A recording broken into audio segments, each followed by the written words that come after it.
Okay, so this paper, Web Agents with World Models, it sounds a little intimidating, right? Yeah. Like something out of a sci-fi movie. Yeah, a little bit, yeah. But the idea is actually pretty straightforward. Uh-huh.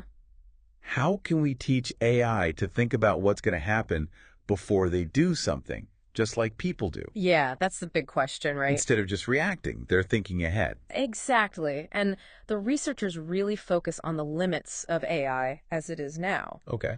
especially those large language models, the LLMs. Right, Yeah, right. the ones that power chatbots and things. Yeah, everyone's talking about those. They're amazing at spitting out text. But when it comes to planning or really getting the long-term impact of their choices, Yeah. they kind of fall apart. So it's like they can write a beautiful sentence. Yeah. But they don't get the bigger picture. Exactly. It's like they're missing that human ability to say, okay, if I do this, then that might happen, so maybe I should reconsider. It's like they're stuck in the moment. Totally. And the researchers actually looked at this with a very specific example. Okay, I'm curious. imagine you ask an AI to book a flight, Okay, sounds pretty standard. but it picks a non-refundable ticket without understanding that, plans change and you might lose money. So it's making decisions without considering the potential consequences. Exactly. And that's where this idea of a world model comes in. Okay, let's break down this world model thing because I think Yeah. it's key here. It's crucial. So they looked at these big name LLMs. Right. They did, yeah. What did they learn about how these LLMs were making decisions? Basically, they found that without a world model, without a way to sort of simulate and predict what might happen, Okay. these LLMs were basically just guessing. Oh, wow. Like they were clicking buttons on a website with no real idea of what would happen next. Just randomly clicking around. Pretty much. They found the LLMs were only slightly better than random chance at predicting what would happen after they took an action on a website. So their decision-making process wasn't that different from, say, flipping a coin. It's a bit of an oversimplification, Sure. but you're not wrong. And when they compared this to how humans were doing on the same tasks, the difference was huge. Okay, so how much better were humans doing than these LLMs?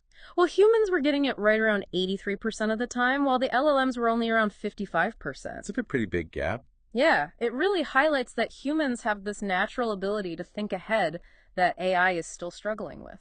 So how do we bridge that gap?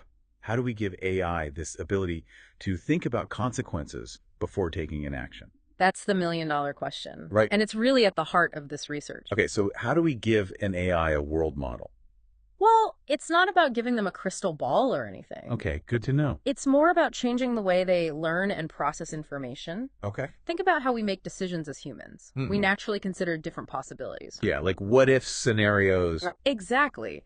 We imagine what might happen if we choose one path over another. So we're constantly running simulations in our heads. In a way, yes. And that's what AI, up until now, hasn't been very good at doing. So it's like they're missing that ability to strategize, to really game out different scenarios. Right. And the researchers found that when they provided these LLMs with information about the potential outcomes of their actions. So like giving them a glimpse into the future. Exactly. Suddenly, their decision-making improved significantly. So instead of just seeing the current state of the website, they were given a sneak peek at what would happen if they clicked on different buttons. Exactly. It's like knowing that one button leads to a dead end and the other leads to the treasure chest. Having that foresight, even in a limited digital environment, can make a world of difference. Precisely. It changes how the AI approaches the problem entirely. It really highlights how much we take for granted our ability to imagine and anticipate, and how crucial that is for making good decisions.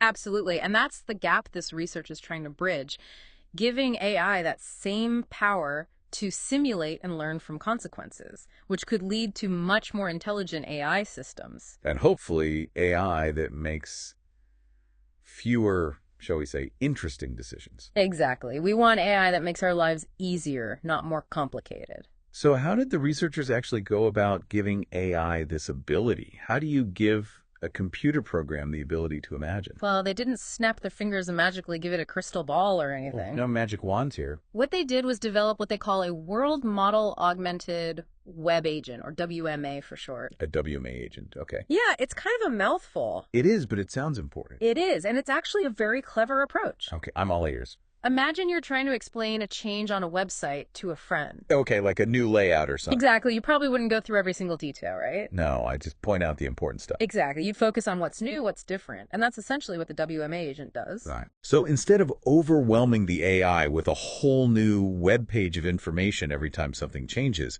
they're highlighting the specific elements that were affected by its actions. You got it. It's a much more efficient way for the AI to learn because it can zero in on the most relevant information. Okay, that makes sense. They call this transition-focused observation abstraction. Catchy. Right.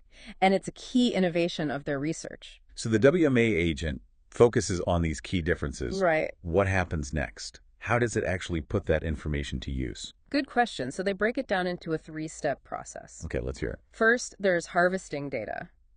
Basically, the WMA agent interacts with a website and records what happens when it takes certain actions. So it's like an AI apprentice diligently taking notes. Exactly. It's gathering experience, learning the rules of the game, so to speak. Got it. Learning by doing. Exactly. And then comes the really interesting part, abstracting observations. This is where the AI analyzes the differences between the website before and after an action, but it doesn't just look at the raw code of the web page. Okay, so it's not just about seeing that something changed. It's about understanding the change in a deeper way. Exactly. It actually uses this technique called the Hungarian algorithm to find the most efficient way to match up the elements and pinpoint the changes. The Hungarian algorithm, that rings a bell. Yeah, it's a classic computer science thing. But how does it apply to analyzing websites? Well, imagine you're trying to find the shortest route between 2 points on a map. Okay, got it. The Hungarian algorithm can help you do that by finding the optimal way to connect the dots, so to speak. So it's like giving the AI a set of efficient tools to make sense of those website changes. You got it. And then the final step is learning environment dynamics. Okay, learning environment dynamics. So this is where it all comes together. This is where the AI takes all that data it's gathered and uses it to create a prediction model. So it's like, it's learned the rules of the game. Now it's time to start making predictions. Exactly. It's like learning to anticipate that clicking the back button on your browser will take you to the previous page. Right, it becomes second nature. The WMA agent develops that kind of intuition for the digital world. So it's building up a sort of mental map of how the website works based on its experiences. Yeah. Just like we build mental models of the physical world. Precisely. And the more experience it gets, the better it becomes at predicting outcomes and making smart choices. It's all about learning from experience, even if that experience is entirely digital. Exactly. That's the key takeaway here. So they've built this WMA agent, taught it to learn from its experiences. Right. But how did it actually perform? Did it pass the test? Well, they tested it on 2 really challenging benchmarks. WebArena and Mind2Web. WebArena, Mind2Web. Yeah, catchy names, right? They do have a certain ring to them. But think of them as obstacle courses for AI. Okay. With complex tasks that require understanding the nuances of different websites. So these weren't just simple tasks. No, these were real-world scenarios. Booking a flight, making a purchase on an e-commerce site, even navigating a complex web form. And the WMA agent had to figure out how to accomplish these tasks without any hand-holding. Exactly. They threw it in the deep end. So no cheating, no shortcuts. No, it had to learn to swim on its own. Okay, I'm on the edge of my seat here. How did it do? Well, the results were pretty remarkable. Okay, I'm intrigued. Tell me more. On WebArena, the WMA agent consistently outperformed the baseline LLMs that weren't using world models. So it was better than the AI that was just, winging it. Exactly. And in some cases, it even achieved the success rate close to human performance. Wow, so we're saying this AI, equipped with a world model, could browse the web almost as well as a human. It's a big step forward, for sure. That's a pretty big deal. It is, especially considering how much AI has struggled with these open-ended real-world tasks in the past. So it wasn't just a fluke. No, it showed real potential. Were there any areas where the WMA agent really excelled? I'm curious to see how it stacked up against other approaches. It really shone in tasks that involved navigating maps, using online shopping sites, and interacting with social media platforms. So basically, the kinds of websites we use every day. Exactly. The things that people actually do on the web. And you mentioned it was more efficient than something called the tree search agent. Yeah, the tree search agent, that's another approach to this kind of problem. Okay, so how does it work? It's kind of a brute force method Yeah. where the AI basically explores every possible action. So it's like trying every single key on a keychain until you find the one that unlocks the door. Exactly. It can be effective, but it's not very efficient. Sounds time-consuming.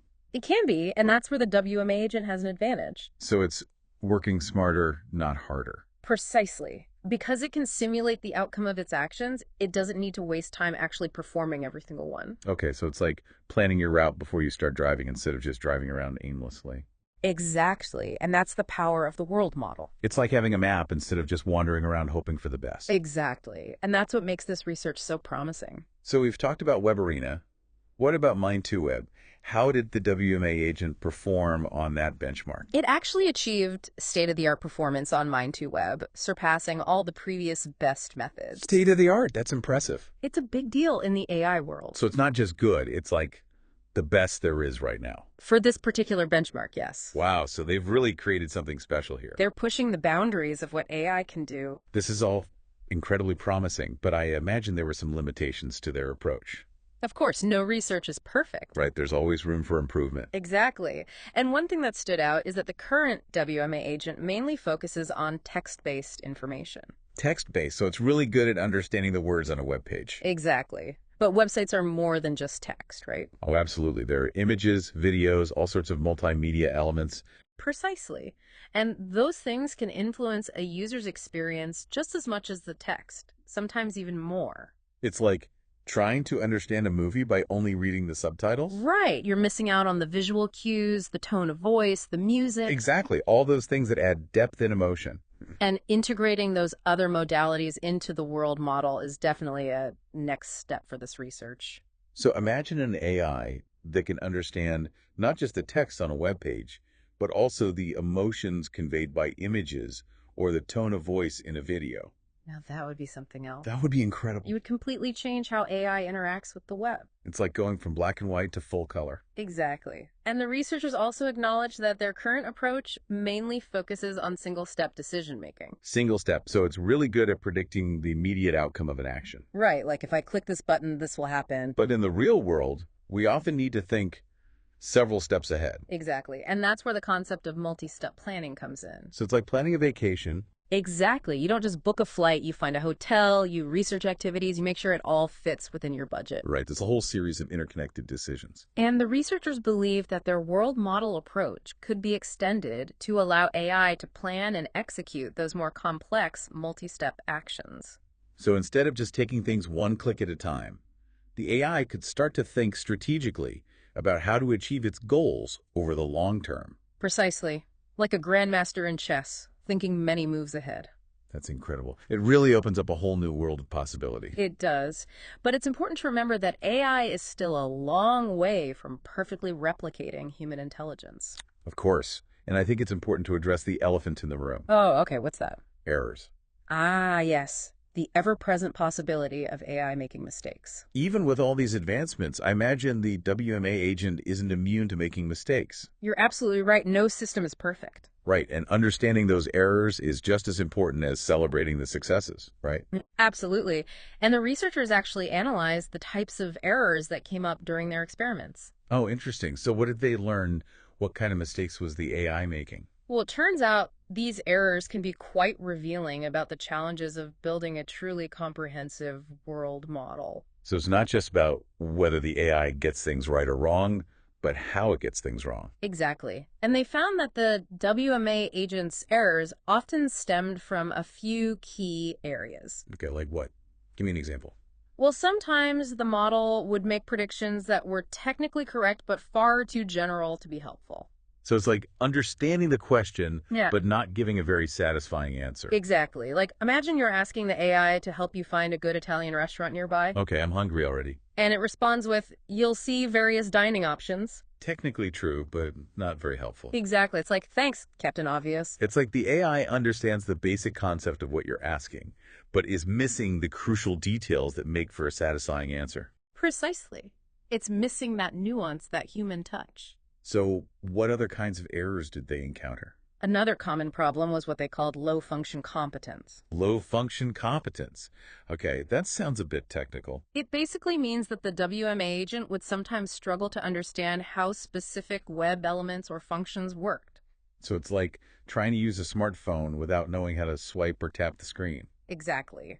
You might understand the general idea, but you can't interact with it effectively. Right, you need to know the specific gestures, the little tricks. And those unspoken rules and conventions can be tricky for AI to pick up on. It's like trying to explain sarcasm to someone who's never encountered it before. Exactly. And perhaps the most intriguing type of error was what the researchers dubbed counterfactual imagination. Counterfactual imagination? Now that sounds interesting and a little bit scary. It's both, actually. This is where the AI would predict outcomes that were not only incorrect, but actually impossible based on how the website was designed. So the AI is basically hallucinating website features. In a way, yes. It's like it's inventing new features for websites based on its understanding of how things should work, even if they don't exist in reality. It's like it's trying to be too clever, too innovative. Yeah, a little too eager to show off, maybe. But those errors, while potentially frustrating for users... Oh, absolutely. Can you imagine? Right. But they also provide valuable insights for the researchers, right? Absolutely. By studying these errors, researchers can pinpoint the weak points in the WMA agent's understanding and develop strategies to improve its accuracy and reliability. So it's like every error is a learning opportunity. Exactly. It's all part of the iterative process of AI development. So it's like they're giving the AI a crash course in critical thinking, helping it learn from its mistakes and refine its understanding of the world. You could say that. And speaking of learning from mistakes, the researchers also experimented with a technique called self-refine. Self-refine. Okay, so the AI is reflecting on its own performance. Essentially, yes. It's a way for the AI to double-check its own work and try to catch its own errors. Oh, interesting. So it's like giving the AI a bit of self-awareness. In a way, yeah. It's like the AI is saying, hold on a second, that doesn't seem quite right. And did it work?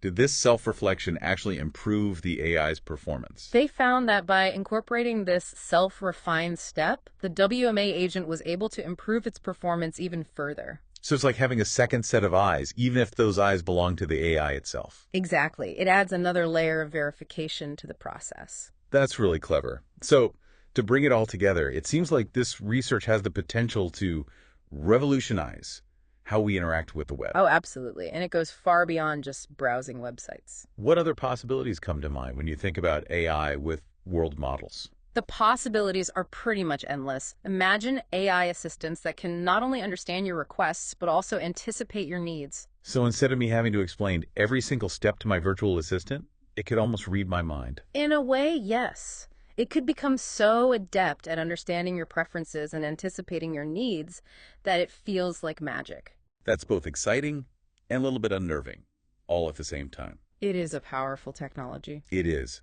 And it's incredible to see how far AI has come. It's really moving fast, and who knows what amazing discoveries await us just around the corner. Well, I, for one, am excited to see where it all goes. Me too. It's been fascinating learning about this research with you today. Thanks for joining us. Thanks for having me. It's been fun. And for our listeners, if you want to learn more about the WMA agent, we'll be sure to include a link in the show notes. Definitely check it out. And as always, thanks for listening.